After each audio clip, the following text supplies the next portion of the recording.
Welcome to the Beautifully Broken podcast, designed to bring purpose to the broken through the words of our testimonies.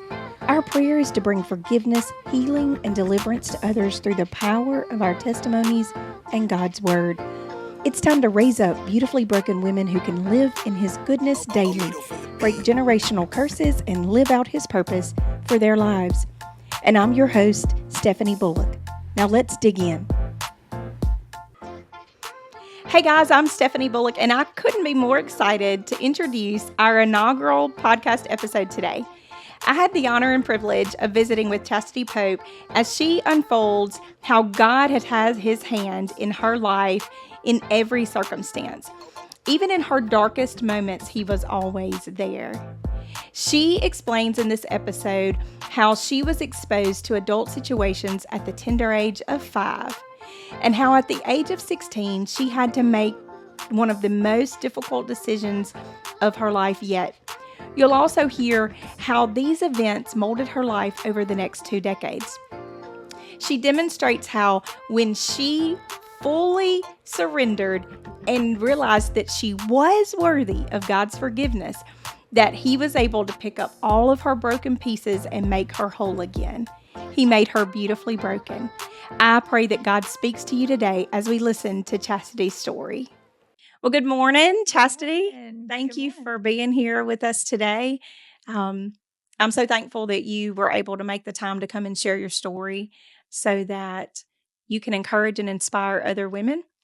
So we're just going to dive right in, and I'd like for you to get started by tell us a little bit about your childhood. So I was born in Hattiesburg, Mississippi, and God's country. Yes. Born and raised raised in Prentice, Mississippi. Childhood. I'll just jump right in. My parents were they divorced when I was age 2, so I really didn't know them together. That was pretty normal to me for them to be separate. Right. As a child, I was raised Catholic. My mom made sure I went to church. Throughout my teenage years, attended catechism, made confirmation. So just kind of a little background history on myself as far as my religion and spiritual view. I was, even though I was raised in church, I'll say that I never really had a close relationship with Jesus Christ. Right. I thought that He was a judge. And so I have to always start out with that, because that's just, my view is so different now. And I wouldn't be able to be here today if I couldn't see the big change. And that's what I like to, a lot of kids I know grow up that they're made to go to church, or they're in church, but they never really grasp the relationship part and just have an abiding relationship with Jesus Christ. And so I like to bring that up first and foremost. Yes. But like I said, I grew up in the country. My mom and dad divorced when I was young, and I had a close relationship with both my parents. My dad did live like 15 minutes away, so I was able to go visit every other weekend. However, as I got older, that relationship was strained. He was alcoholic and an addict. And so throughout my childhood, there would be good times and, of course, bad times. We would be closer.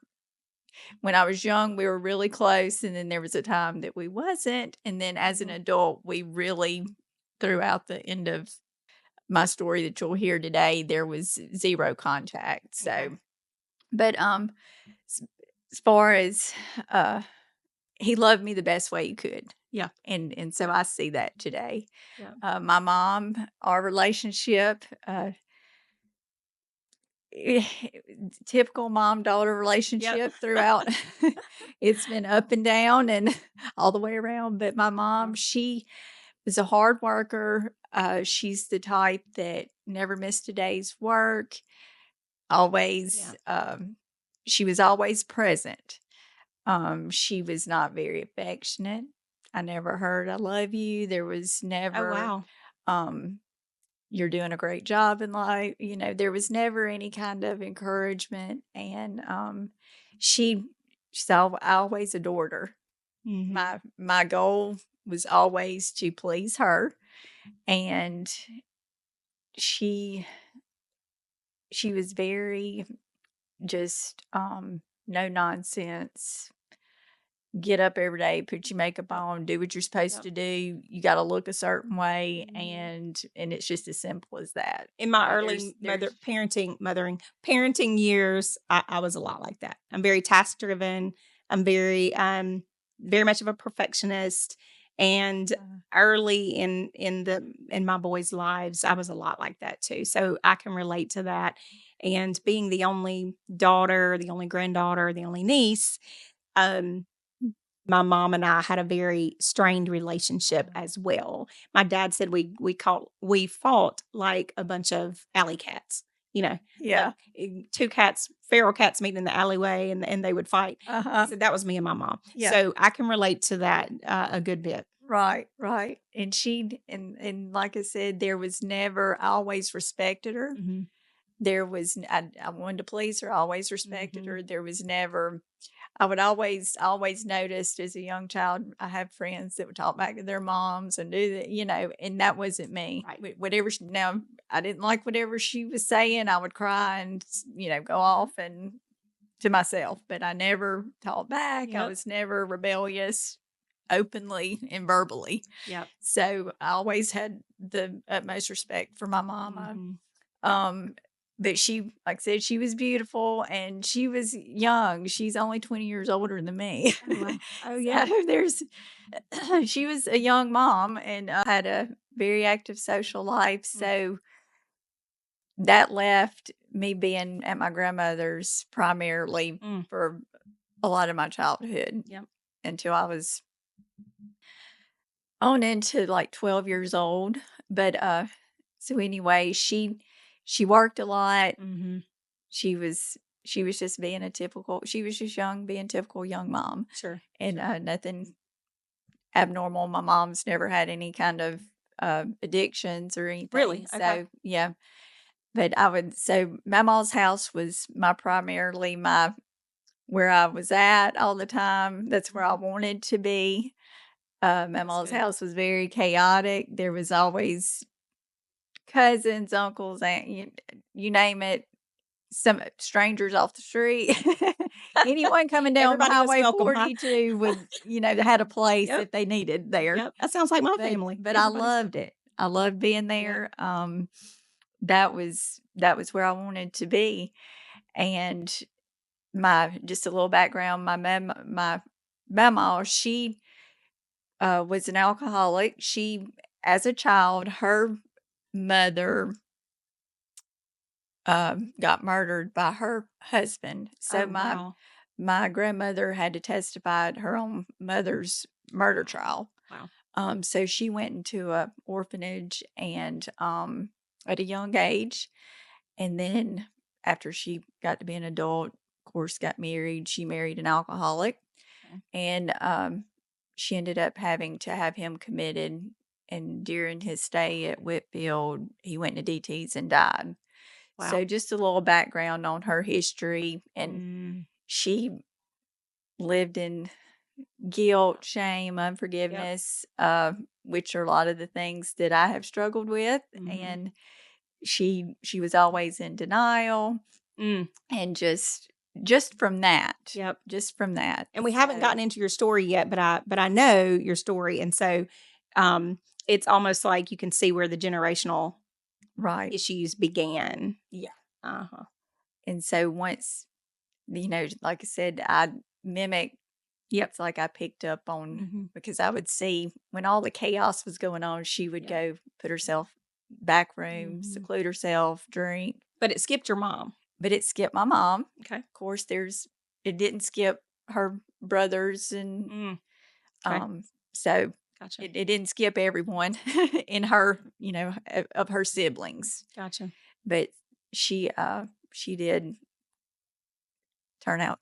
Yeah. Well, and with the siblings, everybody But it reacts to just their had a childhood lot differently. yeah, it just had a lot to do with how she parented me because she didn't get Correct. the affection and her mom so her dad passed when she was 9 years old. Her mom had 6 kids. There was no time for affection and, uh, the love that she would need to be able to parent me any The different than motherly what she nurturing. Right, So right, you didn't get that. right.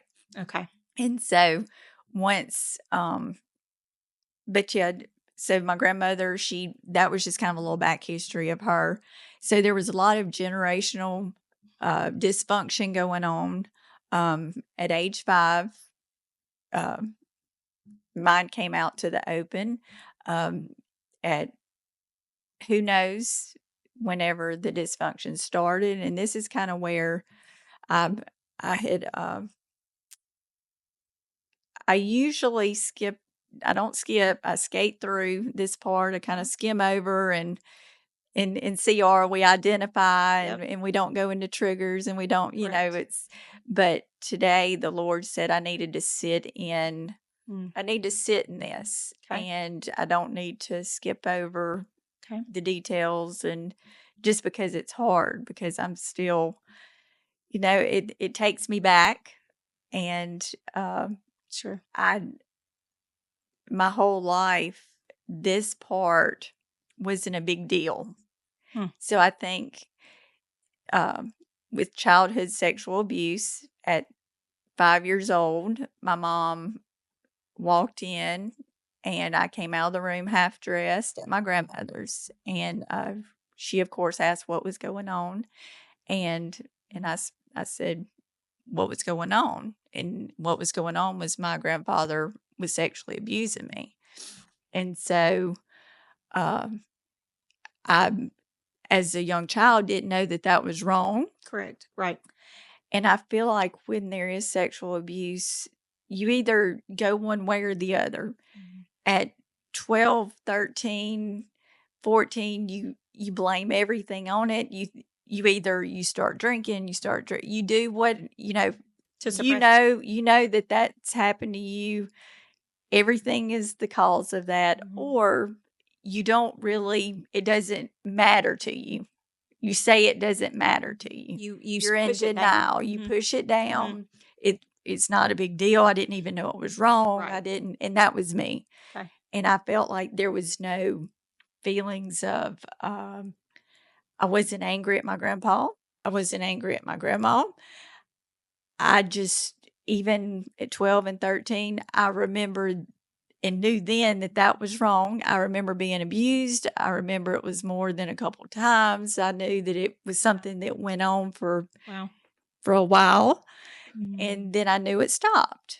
And that's all that I knew, but I didn't have the courage to question or ask or even bring it up. Well, talking about it is difficult. Yeah. Even you've expressed that today, talking about something like that is very, very difficult, especially to talk about it with the ones that you love the most and that we're in the middle of that because you don't really know how they're going to react. You don't really know what they're going to say. There's so many unknowns about that. So I can I can relate to just not talking about it. Yeah. But it is something that we need to talk about. Yeah.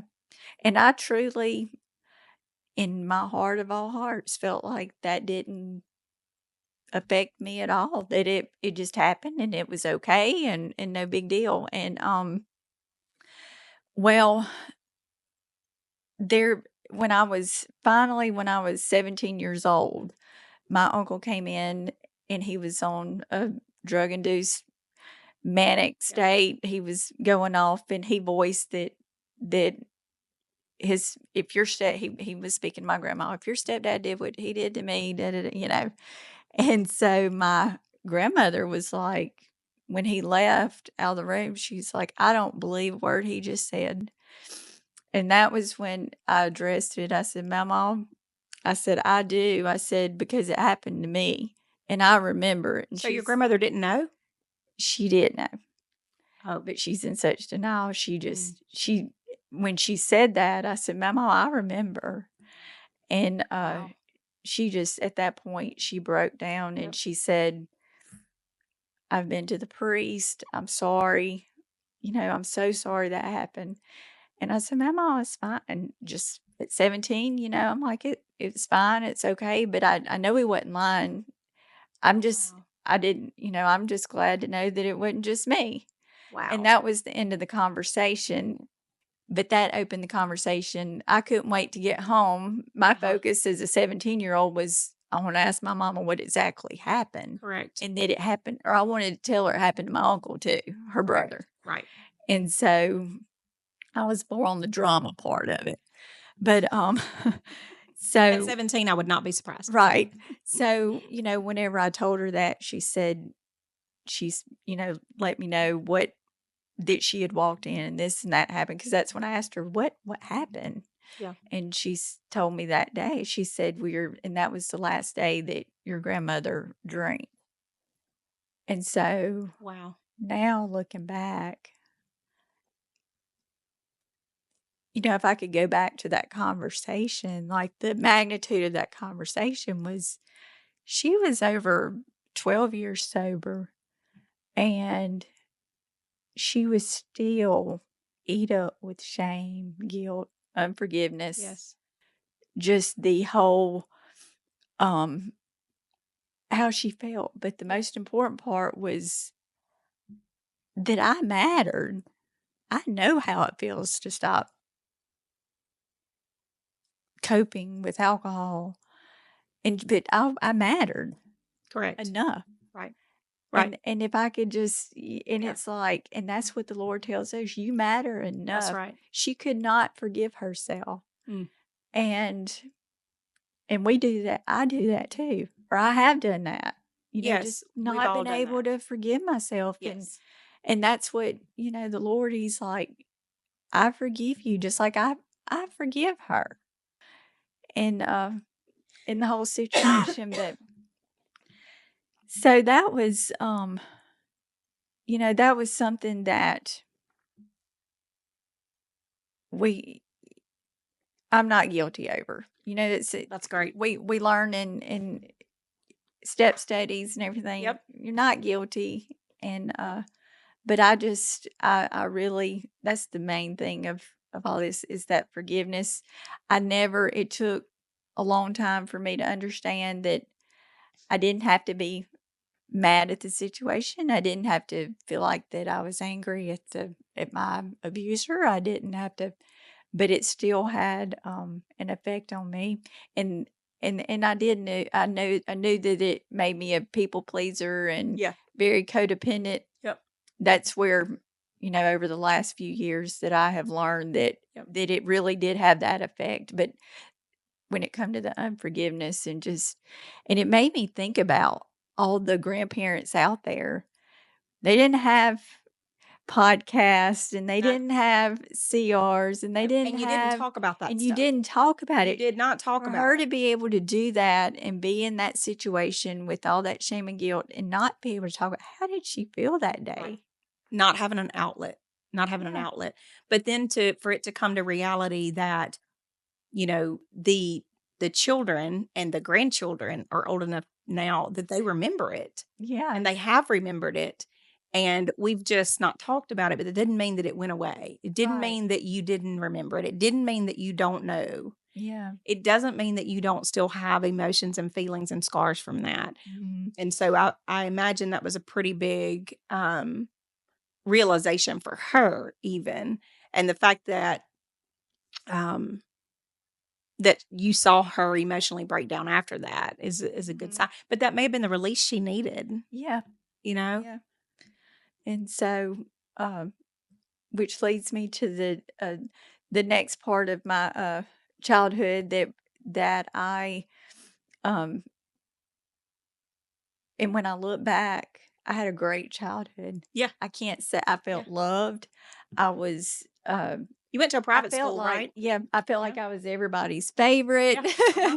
I'm sure you were. And I pick at my cousin because I'm like, well, I've always felt like I was my mama's favorite. But me and her ran a close race there. She lived Gotcha. there also. So I didn't run a close race with anybody But, because I was the only girl. yeah. So I had it made. In fact, my grandparents called me the rosebud among the thorns. They called all the boys the thorns. But my baby brother and I now have a running joke of who the favorite child is. There's 3 of us. Yeah. There's me and 2 younger brothers. And I got an early birthday present the other day from my dad, and it's a shirt that says the favorite child. So that argument has been settled. But yeah. So I might Yeah. need to get you a shirt that says the favorite, Niece. you would be the even. niece or granddaughter. Yeah. Yeah. So yeah, but I always felt so and that's what I say, as dysfunctional as it was, It was what you knew. it's what I knew. Mhm. I didn't go around being depressed Yeah. about it. Yeah. However, I was very, as far back as I can remember, um, I had a relationship addiction. I cannot remember not wanting to be in a relationship, not everything, and I even noticed it at a young age that it was completely abnormal that my friends, when we would have sleepovers or go places, like that wasn't their main focus like it was mine. Mm. It didn't matter where I went, what I was that was so it was an addiction. Mm. But at age 16, the consequences of that addiction came, and I had a teenage pregnancy, Mm. and I made the choice to terminate that pregnancy. And during that time, there was no thought process to it. There was no, I'm like, I've sinned. I I just didn't want to get in trouble. Right. That was my That main. people pleasing. I didn't want my mama to know, Mm.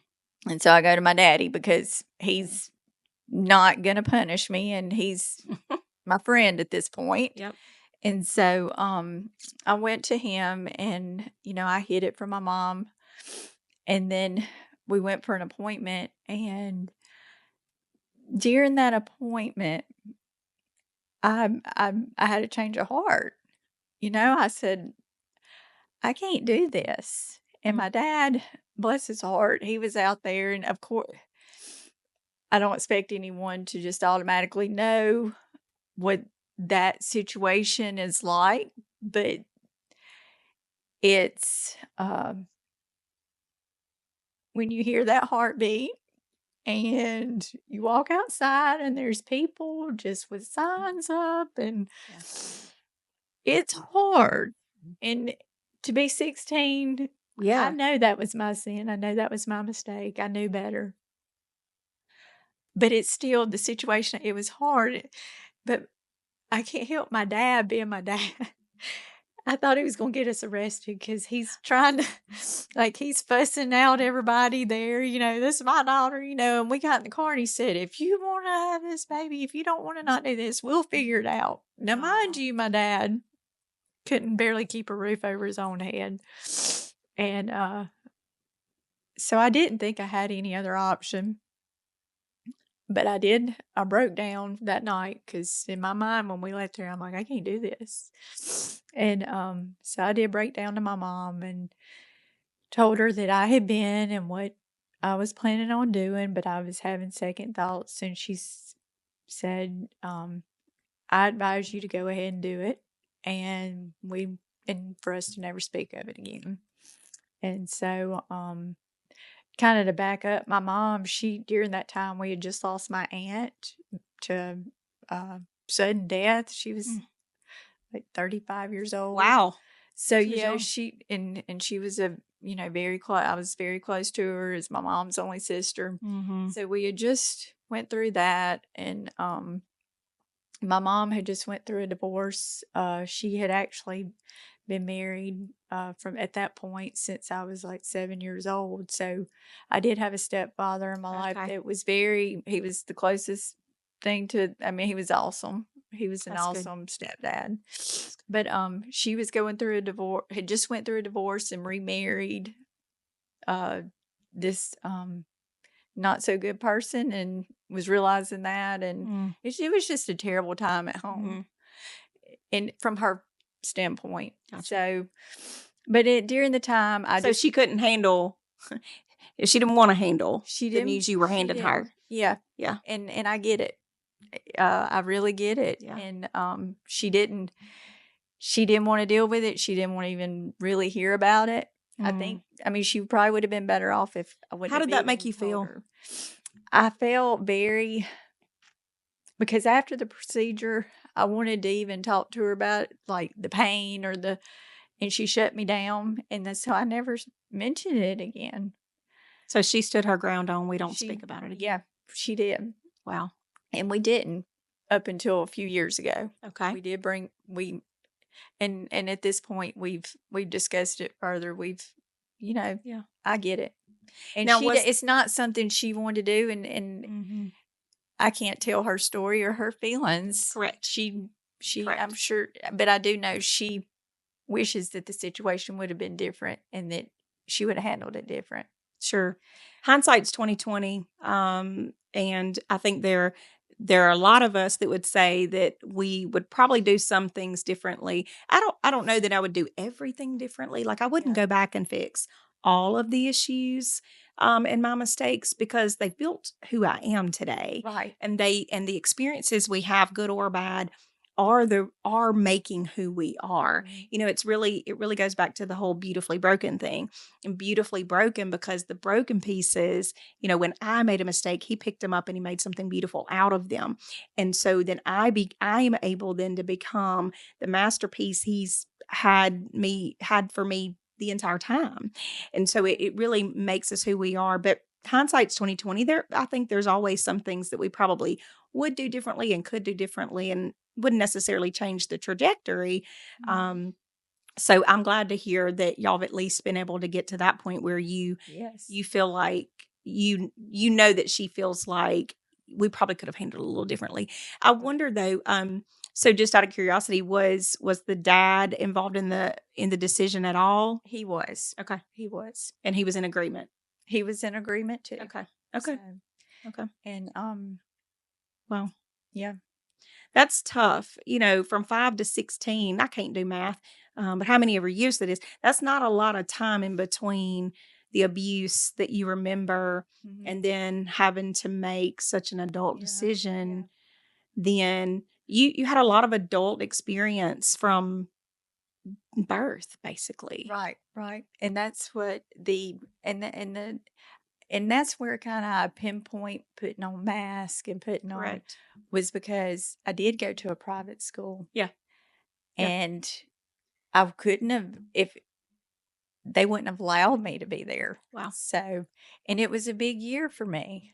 It was, I was, just made the cheerleading squad that year. I was homecoming court that year. And it was, so it was a good year for things that matter to a 16-year-old. That's right. You know, and so I honestly suppressed it, didn't talk about it, but I knew, like, I just had this feeling that I was going to hell. I had zero clue about unforgivable, that there's not a sin that's not unforgivable. Right. Right. And didn't have a clue that my whole adulthood. So that is something that always stuck out in the back of my mind, and I'll get to that whenever we get to my kids. So, but anyway, the amends have been made. So, with me and my mom, and that, That's great. And of course, being a child, like I said, I felt like I was made to do that, but I realized I had a choice. Yeah, I had a choice. That's right, and that's what I chose, and that was, completely my decision. She didn't even take me. So it had nothing really to do with her. Okay. So when I really break it down, so that was like from my perspective. So, and God gives us the will. He gives us free will. Yeah. So that we are able to make those choices. And ultimately he wants us to make the choice that the Holy Spirit is guiding us to make. Yeah. But again, when we do make those mistakes, if we give it to him, he's able to then pick it back up and help us and turn it around. And it's Right. always for his glory, always for his glory. Yeah. I can't talk about one thing that I've done in the past that was a mistake or that was terrible or that was against what society said should have been done, that God hadn't done something beautiful with it. Not one thing. Right. And so, and I know we're going to get to the beautiful part of your story here soon. Um, so, so you're 16, you're homecoming queen, you're cheerleader, got everything going for you. I'm sure you were gorgeous because you're gorgeous now. I was maid. I didn't make it to queen. Maid, homecoming maid. I'm sorry, I've made you. I've already made you a queen now. I am now. You are a queen. You are royalty. You are a child of God.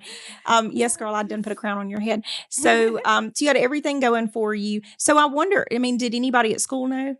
So there was a time that I tried to confide in one of my friends, and she shut me down real quick. And I didn't say that I had done it. And I think maybe I did say I tested the waters, and whatever was said, I can't remember. But I do remember saying, I'm just kidding. Because of the way she reacted. Because of the way she reacted. And I knew right then, that's We're not, gonna talk about it. I can't do that. Okay. So that's where I was with that. Okay. But and like I said, it was just like I had a good way of saying, just like I did with the other, this happened, it's over, it's done, I'm not going to talk about it. I didn't feel like that it affected me on the outside. It was definitely something that I just personally dealt with on the inside. And with the whole, I'm going to hell. Yeah. That was my, So from that point on, I never, when I did graduate high school, I went to church on special occasions. Right. Which I can't even really think but a couple times. Christmas and Easter. Yeah. See, you were a C&E Christian. Right. And so from that point on, I lived in fight or flight mode, from one relationship to another. Graduated. I did start college. It wasn't long before I dropped out. And I started working at the bank and just immediately met my first husband, and we were married and divorced within a couple years. And I completely wrecked that marriage. Great guy, but I completely sabotaged it. That during that time, well, to back up, right after high school, I was in a car wreck, and I ended up during the marriage with my first husband had neck surgery. And that was when I was first introduced to pain meds. Okay. And so that was, at that time, that was something that I felt that I needed. Wasn't something I felt like I was abusing. And probably the reality was I wasn't abusing them at that time, but I was drinking a lot. So that was offsetting Long story short, I made a mess out of that first marriage. Sounds like and it was not good. Yeah. For on my part. Nothing to do with him. And so throughout my life that's been the trend. And to move along my second marriage, I moved right on into my second marriage. And this guy, he and I grew up together from 5 years old. He was fun. And we had a good time together for a long time, but things changed. I had my first daughter, and I went through a little postpartum depression. And he's not the type, not to tell his story either. He gets an idea and he goes for it, no matter what it is. And so we immediately moved to Texas, and I felt isolated, and I didn't want to leave my mom, because by this time, after high school, me and my mom became best friends. Oh, that's good. We were best friends then. That's good. And we had a great relationship. And I didn't want to leave her, and I didn't want to leave. I've never been out of Prentice, Hattiesburg, and but I did. We moved to Texas. He went to flight school.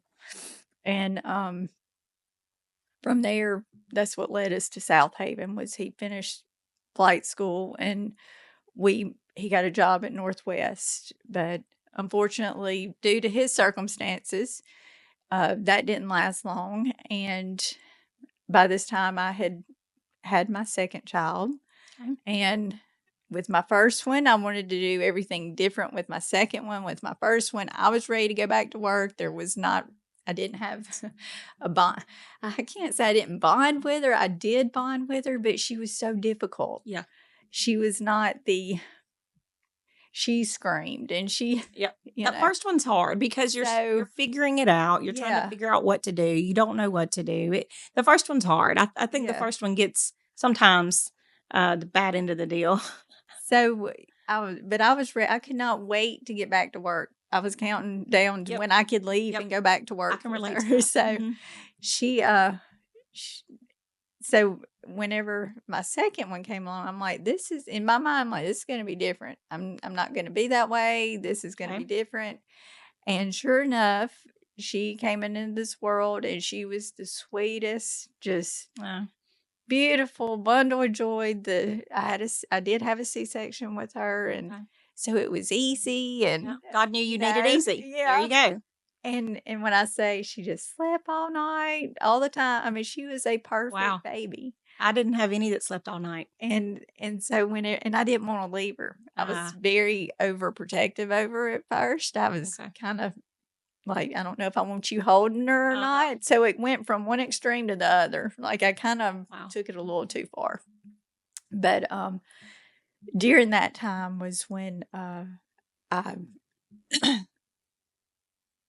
I decided to, because from my 20s on, I had my first child at 26. Lily was my second. She was at 29. So, but throughout my whole life, I constantly would self-medicate.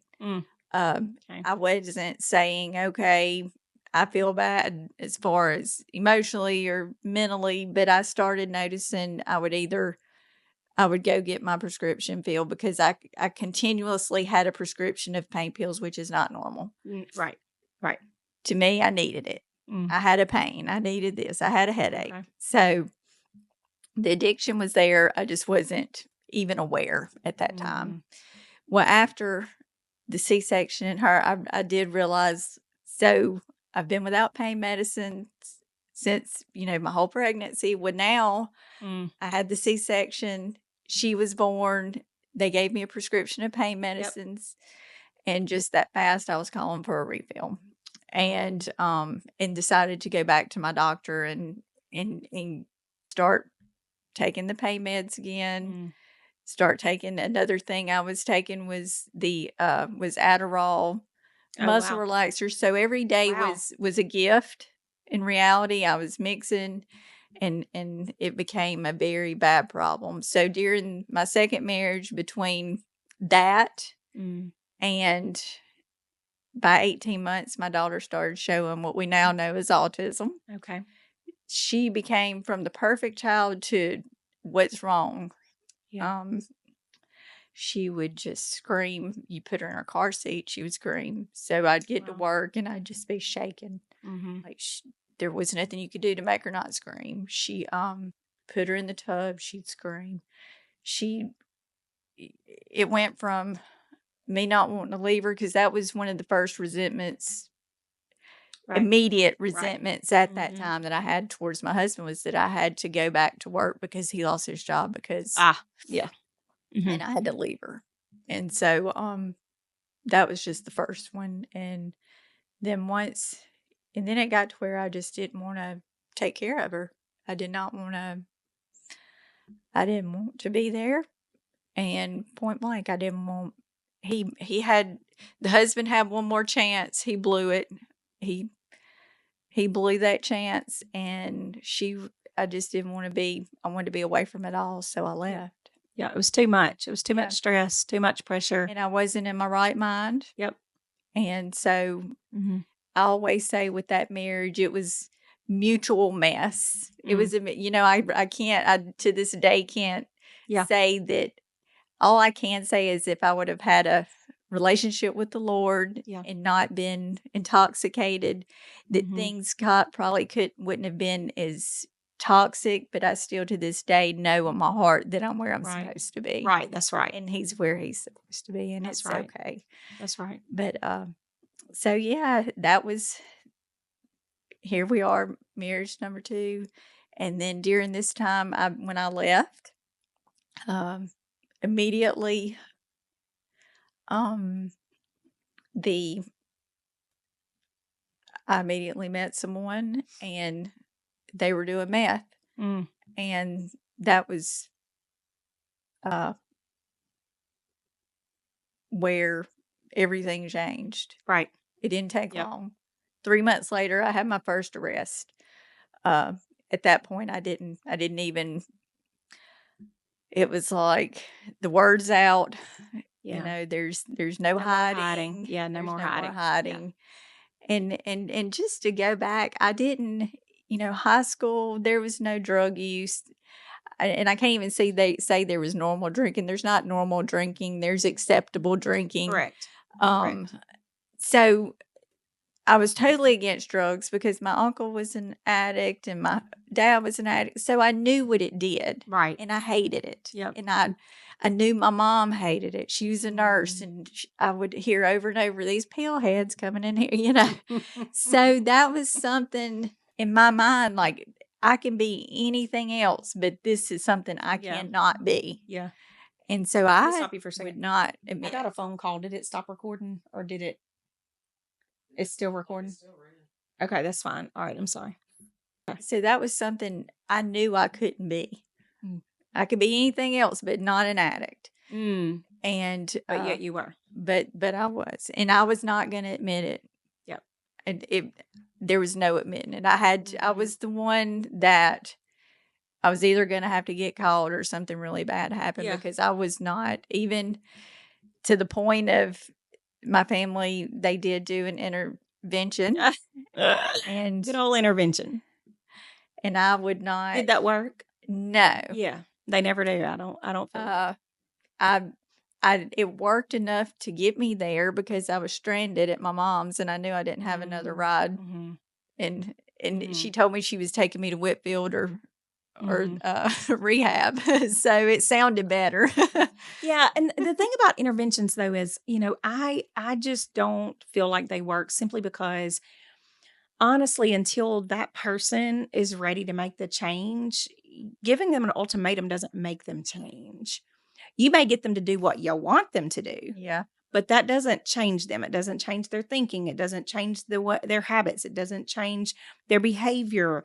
All you're doing is manipulating them into what you want them to do. But let's say she took you to Whitfield. What were you going to do as soon as you got out of Whitfield? You were going to go right back to the addiction. Yeah. We know that. The patterns are there in almost every addiction story. You would have gone right back. Interventions to me they don't work. They don't work because until you are ready to change, until the Holy Spirit breaks you down, which I know we're going to get there, you're not going to change. Yeah. I may do what you want me to do for just a little while, but I'm looking for the out. I'm looking for the escape door.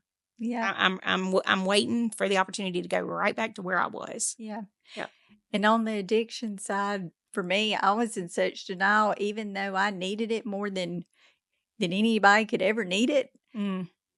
I truly believed in my heart and my mind I did not need it. There was nothing in me. There was not anything in me that felt like I truly, and that's the sickness and the whole part of addiction that, especially when you are in denial, you can say, well, I'm not in denial. You are. Yep. You are. Yep. And that's good. And it's okay because until it comes even up till, so that I had a little 3-day stay at rehab. I got out, got home.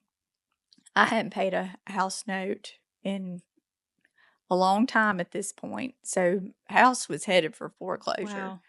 And within several weeks of me getting home, there was no power, there was no water. Wow. Car was getting repoed. It was all over with. It was nothing. There was nothing there but a house. And so that's where I just, at this point, that's where I lost connection with kids. My mom took my youngest, my ex brother-in-law and sister-in-law, they took the oldest, and I was on my own, and family was done with me. I had one chance, and that was it, and they meant it. And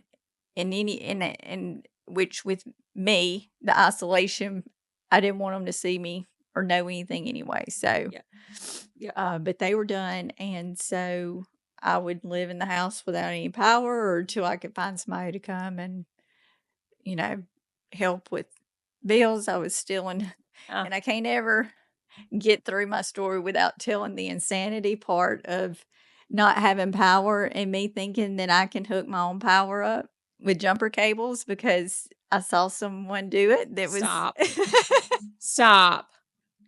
So you're putting jumper cables on your car battery? No, so I go out to the power box and I have jumper cables and I stick them to the power, open the box, Chastity. and there's two. And after the sparks fly and I wake up Oh, to the cops knocking at the door, because the person that was there with me drug me in the house. And I wake up and and I should have known at that point that the Lord had a purpose. I don't know how it didn't kill me, because I had a purpose.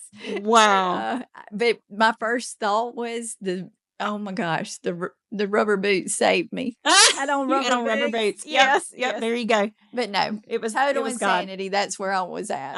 And so I'm just not even going to go into any more of that. That story explains where I was at and what it didn't matter. There was no limits at that point of where I was at. Yeah, you were in total desperation. I was in total desperation, total chaos. Out of mind. And with relationships from that point on, there was one more short marriage.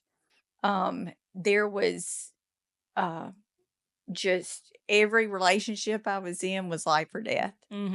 And to be honest, I was hoping sometimes that it was death. I thought that would be more honorable way to die than to die of an overdose. And that was how sick I was in my head. Did you have suicidal thoughts? Yes. So there was a point during that, whenever I get to, not until the end, not until the very end.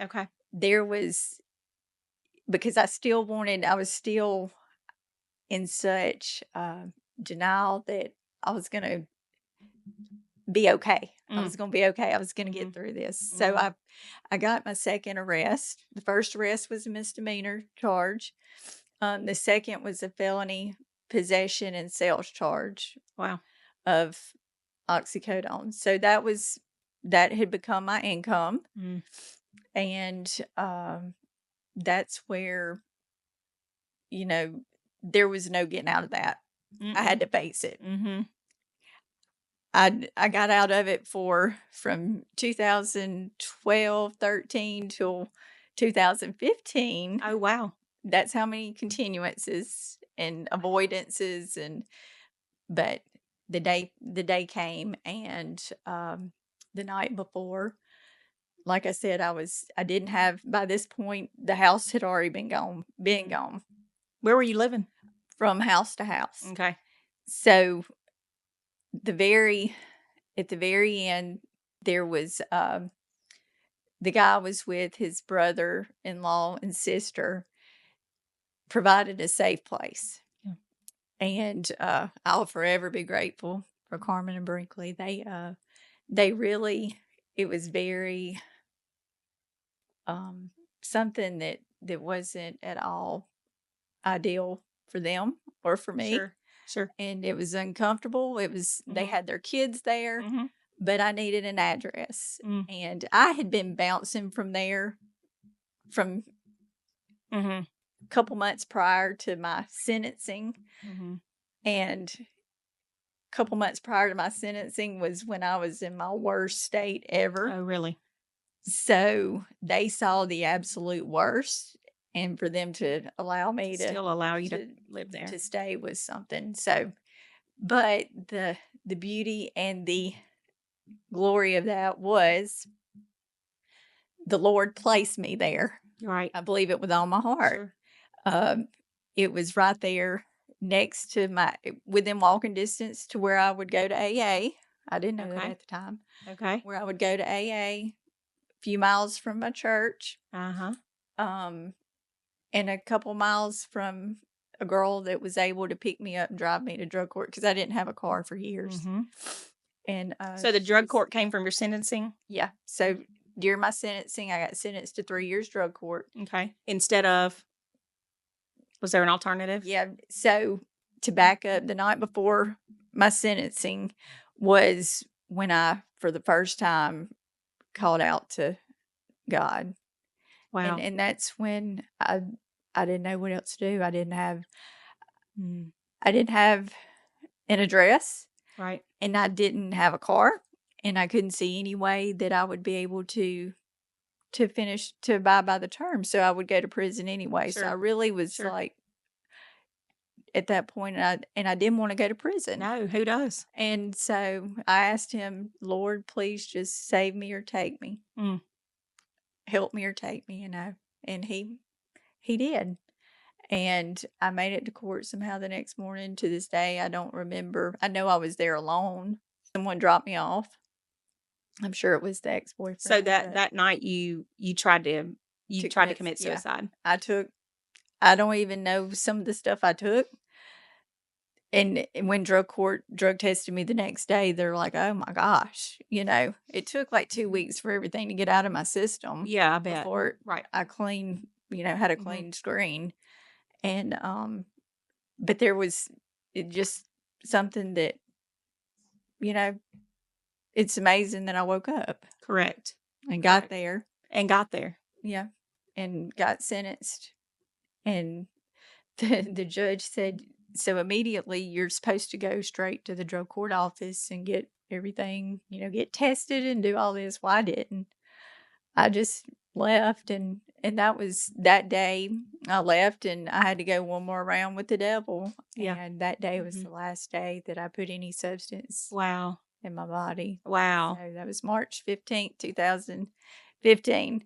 Nice. And from that day forward, I got that night I did go drug test, and they came to me. They came to the, I provided them with the address, and they would come in the middle of the night. Mm-hmm. That's what they do. Mm-hmm. And you go and test several times a week. Yep. And the Lord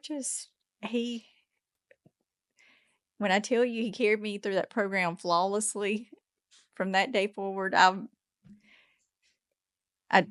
made it. But the key is you cried out to him. Right. I mean, the key is you said, and I don't think you fully, well, you tell me, but I don't think you fully understood what you meant when you prayed that prayer. God help me or take me. I think you see it now, maybe, but that's not what you meant when you prayed it. No. But God knew the rest of your story. He knew what he had for you. He knew your purpose. And so he saved you. Yeah. He saved you not only from going to prison, he saved you from death, and he has restored your story. You've got some restoration that has happened since then, correct? Yeah, correct. So tell us a little bit about the restoration that's happened in your life since then. So since then, oh my gosh, there's so much. Yes, it's good stuff though. So there was so many years, there was a little over 3 years that I did not have any contact with my kids. That's hard. Right in the beginning of my recovery, that was my focus. I was, it's time to start trying to see my kids. But I seriously, honestly, I felt like still at that point that they were better off where they were at, because they didn't know me. And shortly, I was 9 months sober, and it was my oldest daughter's birthday, and me and my mom were like, we're going to try to go see them. So we drove to see them, and it didn't work out that way. The youngest, Lily, was in the yard, and she saw me sitting in the car. She didn't know me. She just, Sure. she just waved. Mm-hmm. Well, my oldest came out, and she saw me, and she hit her knees, and she's like, Mama. But I couldn't jump out and go get her. The Lord just held me in that car. Like, He Wow. just held me back. And that was truly my first spiritual experience that was beyond my control, because there was not anything in me that didn't want to get out and Sure. just, Run to them, grab them Yeah. up. Yeah. and Yeah. so, but we were not able to see them that day other than that. But I knew that day that from that point on, what my purpose was, what I had to do. Yeah. And that there was a reason for Yep. living. Yep. They were your motivation. Yeah. Seeing them that day was your Yeah. motivation. Yeah. And so there was a lot of court dates, and a lot of wanting to see them. And finally, that was in December. It was like the 27th, a couple of days after Christmas, I got my first visit with them. Wow. Yeah. That's a great Christmas present. Yeah. And so. And what year was that? I'm sorry. That was still 2015. 15. Okay. Same year. Well, yeah. It was the same year. Okay. So, I got my first visit with them, and we did that for a couple years. Well, in the beginning, it was just supervised visits. Sure. And so another God moment was me being on drug court. I couldn't travel. Like, I had to get it approved. Sure. Yep. I had to be back by 6 p.m. All And the pray rules. they don't want to test you. All the rules. And so they're 2.5 hours away. Were they across state lines? No, they were in Jackson. Okay. So you didn't have to cross state lines, because you're not allowed to do that in drug court. Right. Correct? Mm-hmm. But so the Lord worked it out in the beginning when it was supervised that my stepdad got a job. He works pipelines. Okay. And they put him in Memphis. Okay. So he moved his camper to South Haven. Okay. And my mom she was able to pick them up on Fridays and bring them for the weekend. And then we'd all get together, and I get to see them, and we'd take them back. Because for people that are listening that don't know, Jackson is central of Mississippi, and you drive straight north to Memphis. Right. And to get to Memphis, you have to go through South Haven. Yeah. Mm-hmm. Okay. So once we did that. God's so strategic. Yeah. We did that for a while. And I started realizing these kids, there was a lot of damage done. Sure. There was, it was hard. It was really hard at first. And when I knew Lily was difficult when she was an infant, I didn't understand it, and I never thought in a million years that there was something like really wrong with her. Yeah. That she had any kind of abnormalities or anything. But when I saw her after her being 5 years old, it's like, what's wrong? Yeah, something's different. Something's wrong. Mm-hmm. And so she was a challenge, but and we kind of, she did remember me, so but she didn't remember how I was. So that's a good thing. She only knows me how I am now. Especially with an autistic child, that's a blessing. Yeah. That she doesn't remember how you were. Yeah. Now, Lily, the autistic, she didn't know me at all. So when she met me that December. Oh, okay. You were talking about your oldest. She had never seen a picture of me. Okay. She didn't know me at all. She didn't know she didn't have a mama there. She didn't understand. I got you. Okay. She didn't. Which, hindsight, she is autistic. And she didn't understand that I was away, but you still know when that something's not right. She knew that she didn't have a mama. I don't know. She just didn't know who her mama was. Right. And or what so, happened to or her, or what, where she's yeah, at, or why she's not here. yeah. Yeah, And she they start has a putting that. real infatuation with babies. She Ah, always carries her baby doll. And so, um, she, there was, I think some of that plays into that, but, she, she loves babies, but it makes me wonder if it was because, if that's got a lot to do with it. it might. But, so anyway, but the restoration process of getting back with my kids was definitely something that we had to work through, and it's been a journey. Sure. But we eventually moved up to weekend visits to I got to where, I could get them 2 weeks during the summer. Oh, And wow. during this time I got remarried Okay. to my husband now. We've been married now, it'll be 6 years, and Oh, wow. we met early in recovery, which I don't advise, but I was kind of, it was like, well, I'm not We're not gonna sober not do yet. this, I'm but not gonna I'm not sober minded yet. I'm still dealing with my relationship issue. And Yep. but the funny thing is that that was the most honest relationship in the beginning, because we were actually Correct. in group together. Mhm. And so he was being completely honest. Yep. He knew who he was getting when he got me. That's right. He knew the honesty. He knew. But That's not a bad way to start a relationship, though. I yeah, mean, it I was, see what you're saying about, early in recovery, don't recommend getting in a relationship, and that's good advice. But the flip side to that is y'all were in a place where you were being very raw and honest with your groups. So it was easy to be open and honest with each yeah, other. You were just at a point in your lives where you were like, hey, it is the way it is, and it's what you get. mm-hmm, And so I think that's a perfect way to start a relationship is being so transparent and honest yeah, that, there's no doubt that I'm falling in love with exactly who you are. yeah, Not a mask, not a facade, yeah, not a pretend person. Like, I know who I'm falling in love with. So yeah. I actually think that's beautiful. And during that time, we first met early in recovery. I had another God moment was I'd been without a car for so long, and I had the girl that helped me get to drug court and stuff in the beginning, but you know, we actually had an accident too. That was something else Ah. first, but it was. I had some injuries that Mhm. I recovered from after a few months, and so it wasn't anything detrimental or nothing. Sure. But she so she was able to help with that, but I needed a car. I knew that Yeah. I couldn't do this without a car. So I Sure. went to a car lot. One of the men in drug court had a dad that owned a car lot. And so I went there. I got dropped off there. Okay. And I asked the man, I said, I need a car. And this is where I'll be. And I promise you, I will have a job in 2 weeks and I will pay for this car. And I said, you know where I'll be Sounds like a every likely week. story.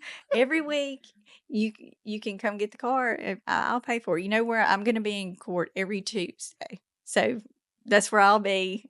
I'm going to pay for this car. And You had no money on I you. had $0 on me. No way Not to even finance enough money. anything. No, nothing. And you're just sitting there hoping that you're pretty enough that he's going to give you a call. Right.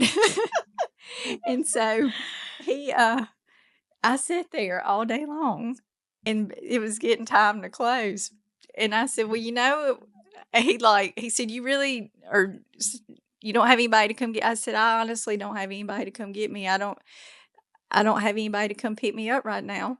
And I said, so it would really be easier if you just let me take a car instead of having to drive me to South Haven. He was in Hernando. Oh my gosh. And Hernando and South Haven about 30 minutes apart, 20 minutes. No, like 15. 15, 20, but he wasn't going to drive. And he said, so he was like, well, you know what? I guess that would be better. He said, this is probably going to be a big mistake, but I'm going to let you go pick you out a car out there. Are you serious? Off that road right there. So I did. Yes.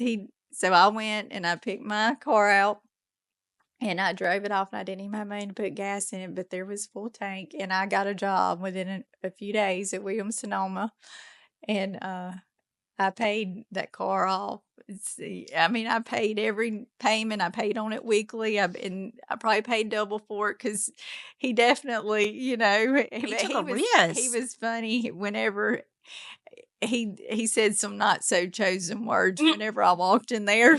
I'm to sure. pay. I said, I'm paying. This is my last payment, and he reached in his drawer and he took a drink. Oh, Took a shot. he was probably just thankful that worked out in his good, or in his favor. But bless him. I mean, think about that. That who- was the. Who gives a card to a strange girl that just walks in here and says, I promise I'm going to pay you. Yeah. I don't have any money today, but I promise. I don't have a job yet, but I promise But I'm going to pay you. even ask that. I'd been so many years without one. I never would have done that. I just, that's. And you not sat there something- until he gave it to you. Yeah. Maybe I should try that. And I'd love a BMW. I would. I probably. I know it's. I'm going to try that today. So that was. That's the first thing I tell people. You've got to get a car and a job. You can't do. anything with that. I mean, it's a necessity. That's a whole nother topic. Like these, the people that really want to change and do something different for their lives, and we throw them out there with no license, no job, no car, and we just throw them out there and say, go do better. Yeah.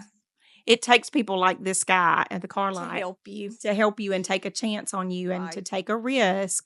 But I truly believe that if you have that relationship with Christ that you keep talking about, that the Holy Spirit makes that easier to take a risk on somebody. And if the Holy Spirit tells you to do something and we're obedient, and then that person abuses our obedience, that's between them and God. But it's between me and God if I'm being obedient or disobedient. And so if we're being obedient and that person abuses it, that's on them. But if we're obedient and we're a part of God's plan in transforming somebody else's life and getting them to the next step that God had for them, how rewarding is that? So I think that that's actually a beautiful story. It's funny, it's bold, but I think it's beautiful. And the funnier story is, by this point, I'm going to AA. Okay. That is my relationship, reading 86, 87, and 88 out of the big book is my relationship with Christ. Yep. At this point, like that was my Bible. That was my everything right then. And, but that was enough. That was enough right then. Right then. Yep. Little But bites. it led me, I left out the part where I prayed to God, I promise if you give me a car, I'll go to church. Uh-oh. So I made that bargain too. And did you uphold it? Okay. Okay. No, and I didn't even, that wasn't even I had no clue what it was like. Right. But I meant whenever I prayed, I'm like, I will go to church. I'll drive, because there was, there was something within me once I started getting into AA. Mm-hmm. I always say AA led me to Christ. Yeah. And then Christ, but then Christ led me to South Point Church. And then in there, I had the Holy Spirit tug on me to get saved and to really understand and ask the Lord into my heart. That's good. And to save me and believe it. That's and good. To believe that I'm worthy. You are. And so that's where, but I drove to church every chance I got. Mm-hmm. I did not make my decide baptism until 2018. Oh, I thought you meant you didn't make your baptism, like it was scheduled and you didn't make it. That's why I was like, no, I didn't. Gotcha. So I was very slow on, it was serious to me. It's not something, I got saved and it's like, okay, this is something I'm just supposed to do right now. Like I really was searching,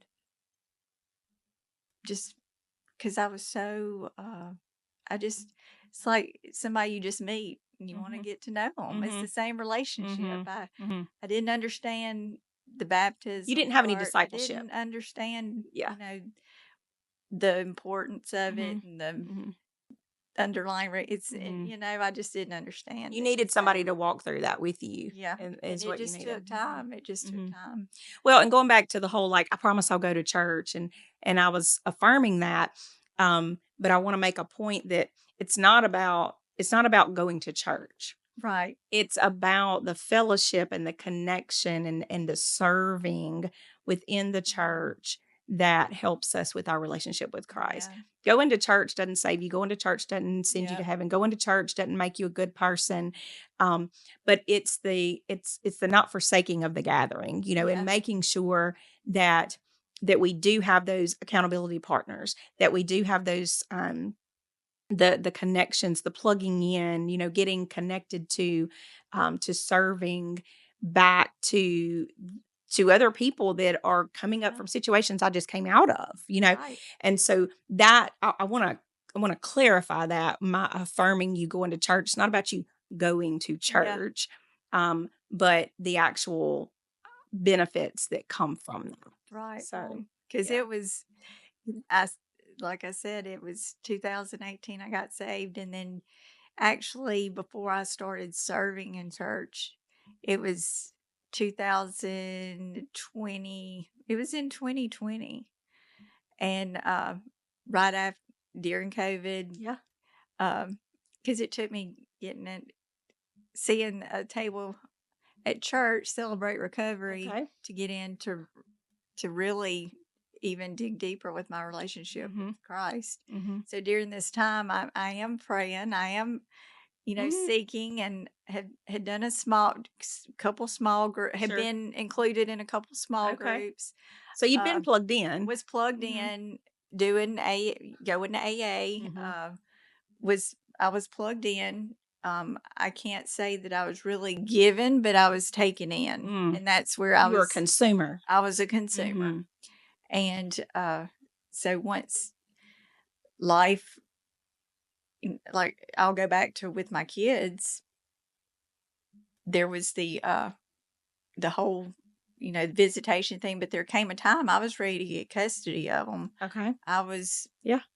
uh, I felt like that they would be better off with me, Sure. and I Sure. wanted custody of them, and so we started going to court for that, and that was a battle, Mhm. and nothing was changing. Mm. And I couldn't understand why. I felt like that I was doing so good and Yeah. this and that. And that's a big part of my story I like to tell, because there's so many moms out there that, number one, either feel they're not worthy. Number two, feel like that they're better off where they are, the situation that they're in. And that was something I felt like that I had to change. Like I have to give it all that I've got. Yeah. And Yeah. I want them full time. Mm. And so there was court date after court date, and the judge wouldn't change where they had been. They had been there, and they were settled there, and that's what he ruled with.